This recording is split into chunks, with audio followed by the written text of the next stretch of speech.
आज नवरात्रि का चौथा दिन है। नवरात्रि का चौथा दिन माता कूष्मांडा को समर्पित है। अपनी मनमोहक मुस्कान से इस ब्रह्मांड का निर्माण करने के कारण इन्हें देवी कूष्मांडा के नाम से विख्यात किया गया। जिस समय सृष्टि का निर्माण नहीं हुआ था तथा चारों ओर अंधकार का वास था, तब देवी कूष्मांडा ने ही अपने ईशत हास्य के माध्यम से ब्रह्मांड की संरचना की। उनकी इस अद्भुत लीला की वजह से उन्हें सृष्टि की आदिस्वरूपा या आदिशक्ति का नाम दिया गया।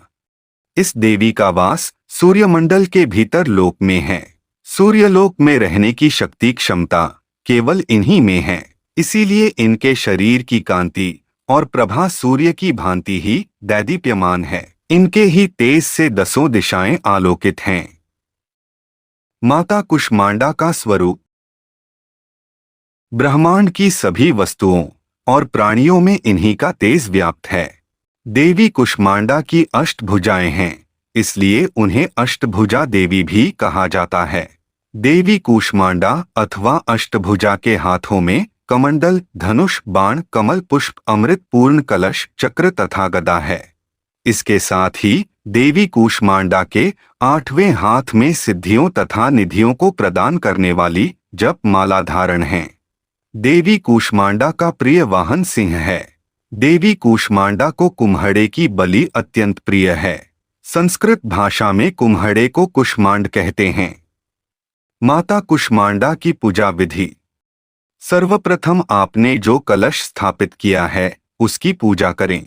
फिर अन्य देवी देवताओं की पूजा करनी चाहिए, क्योंकि कलश में ब्रह्मा, विष्णु और महेश तीनों देवताओं का वास होता है। साथ ही इनकी पूजा के बाद देवी कूष्मांडा की पूजा शुरू करें। इस दिन सुबह जल्दी उठकर स्नान कर हाथों में फूल लेकर देवी को प्रणाम करना चाहिए।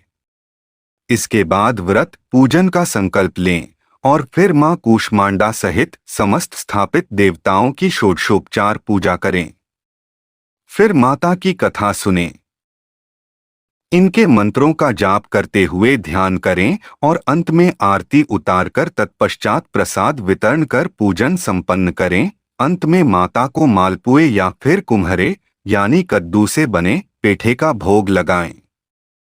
माता कूष्मांडा की पूजा करने व पाठ सुनने से अनाहत चक्र की जागृति होती है। जब अनाहत चक्र जागृत होती हैं, तो व्यक्ति पूर्ण रूप से अहंकार मुक्त होता है और वो संबंधों के असीम गहराइयों को समझकर उसे स्वीकार कर लेता है।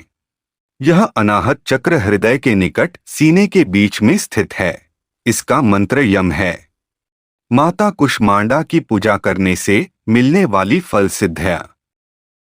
अचंचल और पवित्र मन से नवरात्रि के चौथे दिन इस देवी की पूजा आराधना करना चाहिए। इससे भक्तों के रोगों और शोकों का नाश होता है तथा उसे आयु, यश, बल और आरोग्य प्राप्त होता है। ये देवी अत्यल्प सेवा और भक्ति से ही प्रसन्न होकर आशीर्वाद देती हैं। सच्चे मन से पूजा करने वाले को सुगमता से परम पद प्राप्त होता है तथा उसे आयु, यश, बल और आरोग्य प्राप्त होता है। विधि विधान से पूजा करने पर भक्त को कम समय में ही कृपा का सूक्ष्म भाव अनुभव होने लगता है। ये देवी आधियों व्याधियों से मुक्त करती हैं और उसे सुख, समृद्धि और उन्नति प्रदान करती हैं। अंततः इस देवी की उपासना में भक्तों को सदैव तत्पर रहना चाहिए।